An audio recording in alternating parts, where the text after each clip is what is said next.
Hi, I'm generic first name here, the killer. Today I'm reading a bit of a long one, but I promise you it's definitely worth it. This one's called Kitzenz. I'm going to write this so that no one should go through this without information on it. I don't know how long I have, and here's what I know right now.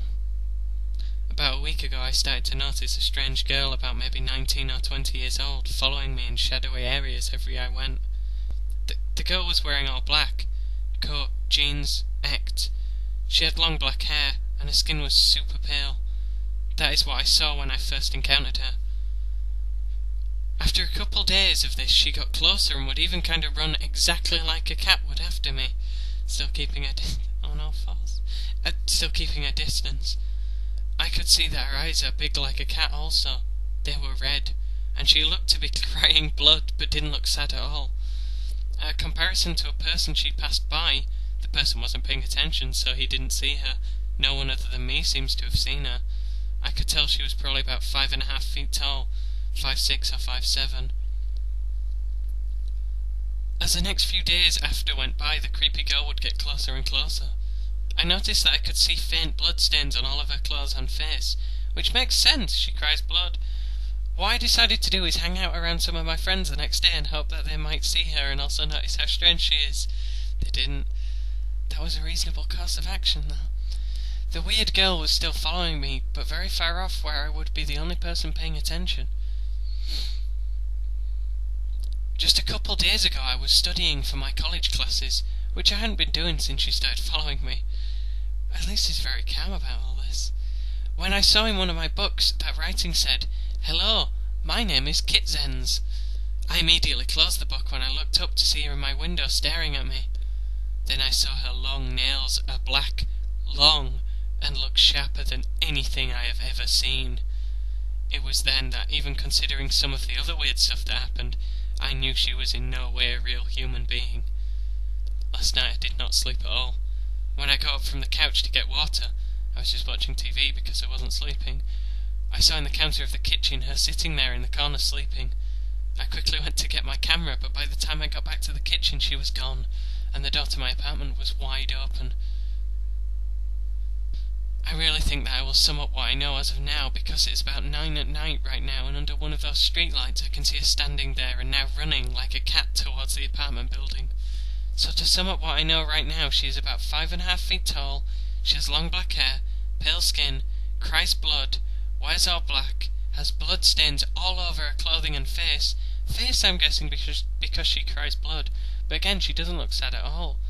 She looks about maybe 20 years old. Her eyes are red and big as cat eyes. Then finally she has long inhuman black sharp nails. Well, I think she's gotten into my apartment now. I'm in the bedroom right now, not the living room. So let's see what will happen now. It's been 3 days after she broke into my apartment and attacked me. I'm not sure how I'm still here right now. I'm going to call her Kitzenz since I'm sure that is her name, one reason being it's written all over my apartment right now. Well, here's what happened. When I stopped typing, she immediately came running at me. I quickly moved away from my laptop. Then she grabbed my neck and I believe she threw me at the wall, making me fall unconscious, but I don't remember too much of it. When I woke up, I was in a big clearing in a forest. All I could see is the moon in the sky, a big old 2-story house, a few trees every here and there, and a river coming from one side of the clearing to another. I walked around the area for a few hours along the tree line, and even up the riverbank, never leaving the clearing. Something that freaked me out about the river was that it was a blood river, not one drop of water, just blood. After hours of wandering, I noticed something else. The moon has not moved at all. It was just there, so I decided to go in the house, being bored and freaked out of my mind with nothing to do. The house on the inside was spacious, and to no surprise there was blood stains in a lot of the places. No surprise there. There was lights that gave just enough light to where the kitchen was just enough to see everything clearly without the place being too bright. In the kitchen I saw on the counter red velvet cupcakes which I didn't dare go near. I sat down in the dining room at a giant table. Of course there was tons of bloodstains, but it would have to do, and just tried to think over what was going on. Then I decided that Kitzenz must have brought me here after I fell unconscious. Just there is no way that this place is normal. It just had that eerie feel to it which would get worse soon. And the river of blood outside. After a while of just wandering the first floor for I don't know how long, I thought about going up to the second. Now here is where I got scared for my life and the lives of who will meet the same fate in the future. So to skip to the relevant part, I'd walked into the room that had dolls of cats all over the place, and in the centre of the room was a remove because I don't want you to know too much about me.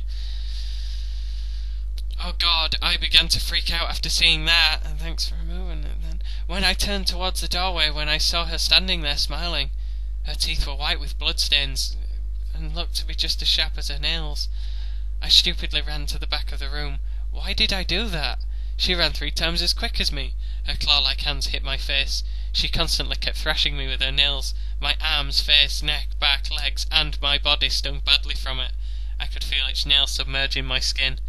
Looking into those big cat-like eyes crying blood, I saw nothing but an inhuman creature, nothing like anything in existence. I thought nothing could get worse than this, but I was wrong. At one point I got sick of it and swung my hand at her face. She bit my hand and didn't let go.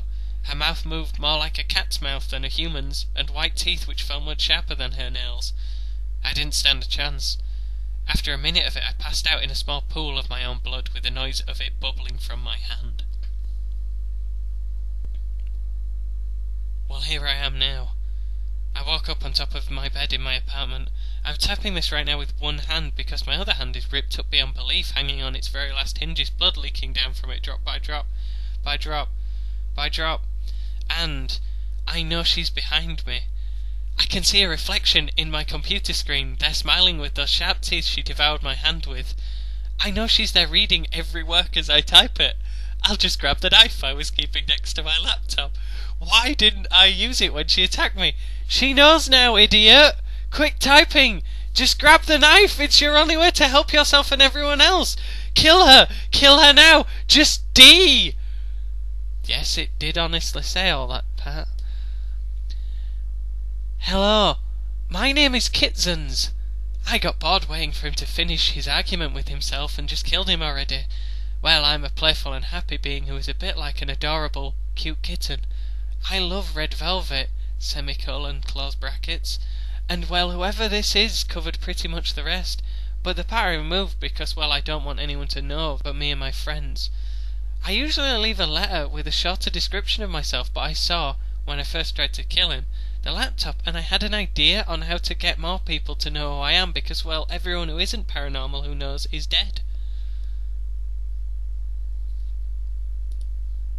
Thanks for that, Kitzenz.